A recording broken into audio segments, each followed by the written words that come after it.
Konnichiwa, and welcome to the 174th podcast of the NC Rowan County Anime Group. My name is Robert Clyde Allen. I'm the co-president of this club. And ladies and gentlemen, we are here live at Ichiban Con. Are we ready, people? Let me hear a yell from you guys. I can't hear you. Speak up, people. Let's hear it. That's more like it. First of all, I would like to dedicate this panel to my good friend who does a podcast called Otaku No Video. His name is Brent Newhall. He's on YouTube, and this panel I'm dedicating to him and to his honor. He's a wonderful podcast person. If you ever get a chance to go online at YouTube, please check him out. Like I said, my name is Robert Cloud. I'm the co-president of the NC Rowan County Anime Group, and I appreciate every one of you who came to this panel. Now, before I get started, let me explain something to you. 1917 is what I consider the official date that animation started in Japan. Now, there has been a controversy that it could be 1903, but I have not seen any evidence that can back up that saying. So the earliest they could have probably animated would be 1916, but I'm going to stay with 1917. Does anybody have a problem with that? Okay, if the date of 1917 holds true, then in 2017 will mark 100 years that the Japanese have been animating. My question to you, audience, and because I like to get a little feedback, how would you celebrate 100 years of Japanese animation? And if you think that's something, in the year 2014, manga will be celebrating 200 years of being out, because the first manga came out in 1814. So we've got a heritage, people. If people say, well, you know, all this stuff is brand new, hate to tell you this, wrong. We've been around for quite a long time. Now, what I have here is my notes and stuff, and it's going to be impossible for us to go and cover over almost 100 years of animation. But I can tell you this, that there is a lot out there that has not yet come over here to the United States. And I'm going to show you real quick, and like example of this little animation, and please pass this around so everybody can see this. This animation was done in 1920. It's called The Black Cat, and it's one of the early Japanese animations. Now, to give you a mindset of what happened, okay, theaters was basically where you went to go in the early century. You would go to a theater to watch a movie and watch a newsreel, and that's what you did during that time period over here in the United States. The same thing happened over in Japan, because we didn't have TVs, we didn't have VCRs, we didn't have DVDs, so you went to the movie theaters, and that happened all the way probably till, I would say, the 1950s, and then the 60s, you know, television came along.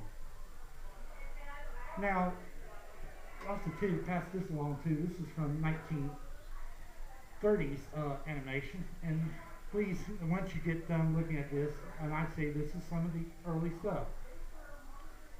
Now, in the 1940s, Toei Animation started up, and if any of you are fans of the series One Piece, Toei does the animation for that animated series. Hayao Miyazaki, probably a lot of you have heard of the name. Hayao originally wanted to be, from what people have told me, a manga artist, but he saw two animated features. The first one was The Snow Queen. The second one was called Parm and the Magic Serpent. Now, Parm and the Magic Serpent came out in Japan in 1959, and then came over here to the United States in 1961. It was a color leaf feature, full color, and that feature helped get Hayao Miyazaki wanting to do animation. And he later on went to work for Toei on some of their projects. And here is another sample of the stuff, just passing around so everybody can see it. And so Hayao got started in that. Now, to me, the 1960s is what you call a turning point for a lot of things. Now, let me backtrack a little bit here. We had this nice little senator called McCarthy who went on a witch hunt and nearly destroyed the comic industry and stuff. So once he got rid of, and later on down the road, we started having what we call the rebirth of things. In the 1960s, you saw a series like Flash, Green Lantern, and stuff like that. And anime, believe it or not, was coming over here in the United States. The first animated series is called Astro Boy, or Atomic Boy. So that was the very first animated series that came over here in the United States. And then, let me get my notes here, we had another anime that come over here, and it's called Ape Man, he was a cyborg, basically. And he was basically fighting against real bad villains. The plots were very basically simple, but, wonderful animation. And then Speed Racer came over here as well in the 1960s. And we had Gigantor and other animations as well. In the 1970s, Sandy Frakes bought this series, and it's called Gatchaman, which we know it over here as Battle of the Planets.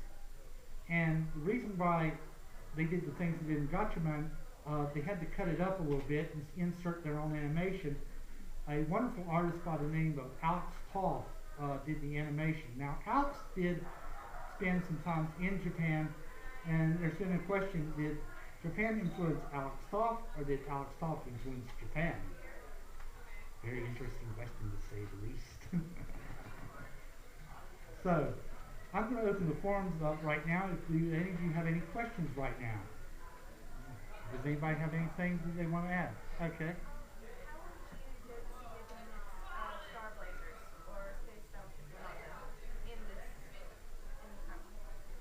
Space Battleship Yamato is what it's called.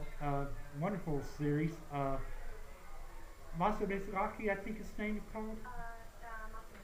Matsumoto. Excuse me, these Japanese names are very hard to pronounce at times. He is also responsible for another wonderful character that I love called Captain Harlock, Queen Eldoradus. He also worked on a series called The Cockpit. He also is responsible for Galaxy Railway, which was his last one. And I've got a bit of news for you. I've heard from a Takano video, I think a few podcasts back, that they're going to do a new Captain Harlock movie. And this time it will be 3D graphics thrown in, and that will work very well with Captain Harlock. And so I'm kind of looking forward to that. As you know, over in Japan right now, this last month, they are showing the live-action Star Blazer movie, Space Battleship Yamato. And I'm hearing the ratings are doing pretty good, and I'm looking forward to it as well. This coming, I think it's January the 20th, we're supposed to have the live-action Gantz movie coming out. So we're starting to see a lot of stuff coming over here that, it's a great time to be an anime fan, I'll say the least. So, does anybody else have any questions they would like to ask? I mean, I can keep telling you about things. For myself, Farm the Magic Serpent was my very first introduction to anime, and it was a very nice little story for its time. I wish that somebody would go and buy the rights to it and redub it, because the dub was done back in the 60s, and I'm hoping that somebody will go and clean it up, because that looks like a bicycle print. It's not very good quality. So I'm hoping that sometime in the future somebody will buy Farm the Magic Serpent and redub it. I've heard a rumor, I don't know how true it is, I heard that Funimation has picked up the rights to do Sailor Moon. I hope that rumor is true, and I hope that Funimation does redub it, and we get a clear, perfect copy of it than what we already have. What we already got out here. Does anybody else have any questions? Like I said, I'll be more than willing to try to answer them if I can.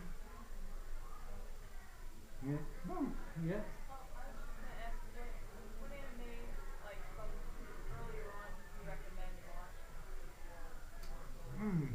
That's always an interesting question. I'm going to ask you a question back so I can figure out what type of stories do you enjoy?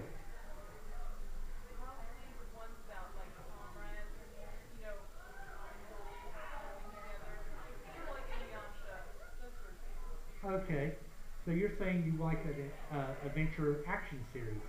Okay, I can suggest one offhand, The Legend of the Hikimyo Den.